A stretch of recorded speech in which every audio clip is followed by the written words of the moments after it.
Happening right now, the Portland City Council debating the latest attempt to create camping restrictions in the city. So here's a live look as the council takes public comment on the changes. The city's last attempt to make camping restrictions temporarily blocked by a court. Brandon Thompson live outside the hearing today, breaking down the debate. I know you've been inside the room, Brandon. I know you've come out for this report. What is the latest?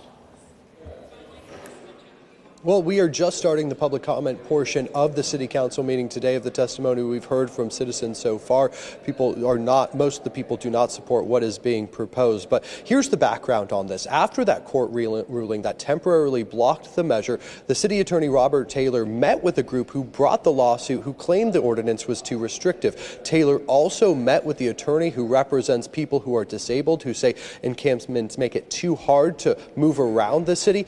Mayor Wheeler hopes what this results then is a ordinance that survives legal challenges. Mayor Ted Wheeler's proposal gets rid of the daytime camping ban that was in last year's law. It also gets rid of camping perimeters around schools, construction sites, and safe rest villages, for example, though the mayor has created separate rules around shelter spaces in schools.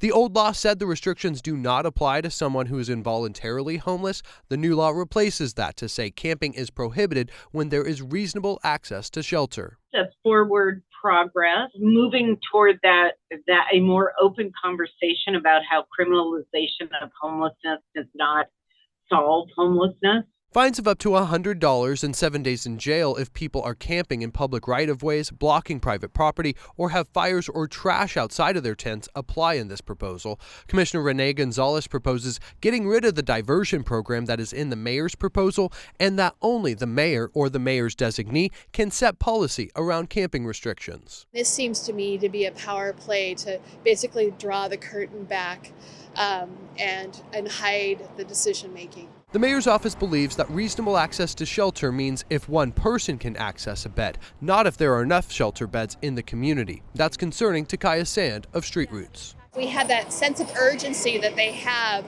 toward all of these restrictions. If they had that sense of urgency toward people actually having safe, stable places to live, we'd be in a much better place. So the first 2 hours of this meeting surrounded commissioners introducing their amendments. Commissioner Carmen Rubio introduced an amendment that would require Portland police to track data on who this ordinance is enforced against and then present that data. Commissioner Mingus Mapps presented a change that would establish a team of people who works with stakeholders and then recommends policy changes to the mayor. Then the mayor could choose to bring that to City Council. And we told you about Commissioner Gonzalez's amendment in that package right there. He added another amendment just as City Council was starting today. It's the third one he has proposed. This one would get rid of the criminal 7-day in jail penalty, but would add a civil penalty of up to $1,000. It would also add a public outreach aspect to the policy creation process, but still just the mayor or the mayor's designee would create policy changes in his proposal. Here's some of the debate that we heard. And I'm pleased to learn about the collaboration that went into place when drafting this version of the ordinance, from engaging with shelter providers and law enforcement and also with our office. So I appreciate that and thank you.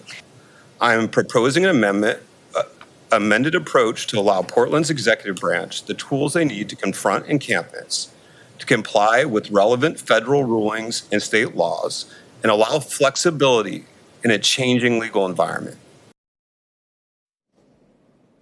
So there are 51 people signed up to testify tonight. They just got started about 15 minutes ago, so this is likely a meeting that will last for several more hours. In terms of the timing of if City Council does agree tonight, Mayor Wheeler says he wants this to be enacted as quickly as possible. The soonest that could happen is after City Council would read it a second time. That's again if it passes tonight.